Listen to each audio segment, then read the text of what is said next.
Top 5 ముస్లిం శాస్త్రవేత్తలు. చాలా మందికి ఐన్స్టీన్, ఐజాక్ న్యూటన్ ఇలాంటి వారి గురించి మాత్రమే తెలుసు, కానీ మ్యాథమెటిక్స్, సైన్స్, మెడిసిన్ విభాగంలో కొన్ని వందల సంవత్సరాలు కృషి చేసిన ముస్లిం శాస్త్రవేత్తల గురించి తెలియదు. ఈరోజు మనం టాప్ 5 అంటే ముఖ్యమైన 5 మంది ముస్లిం శాస్త్రవేత్తల గురించి తెలుసుకుందాం. మొదటి వ్యక్తి ఇబ్నె సీనా. ఇతన్ని అవిసీనా అని కూడా పిలుస్తారు. ఇతన్ని మెడిసిన్ విభాగానికి పితామహుడుగా పిలుస్తారు. ఇబ్నె సీనా రాసిన పుస్తకం కెనాన్ ఆఫ్ మెడిసిన్. దీన్ని యూరోప్లో 600 సంవత్సరాలు ఉపయోగించారు. రెండో వ్యక్తి జాబీర్ ఇబ్నె హయాన్.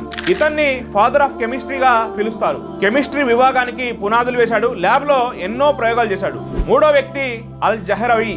ఇతన్ని ఫాదర్ ఆఫ్ సర్జరీగా పిలుస్తారు. ఎన్నో శస్త్రచికిత్స అంటే సర్జరీ కోసం ఉపయోగించే పరికరాలను కనిపెట్టాడు. ఆధునిక సర్జరీకి పునాదులు వేశాడు. నాలుగో వ్యక్తి అబ్బాస్ ఇబ్నె ఫర్నాస్. మొట్టమొదటిగా విమానం గురించి ప్రయోగం చేసిన వ్యక్తి.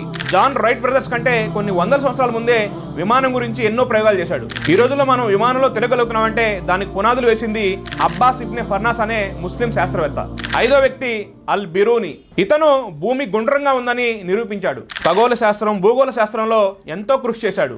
వీళ్ళందరూ ఇవన్నీ సాధించడానికి కారణం ఖురాన్లో 1400 సంవత్సరాల ముందే సైన్స్ గురించి ఎన్నో విషయాలు తెలియజేయడం జరిగింది. ప్రతి ఒక్కరూ జీవితంలో ఒక్కసారైనా ఖురాన్ చదవడానికి ప్రయత్నం చేయండి.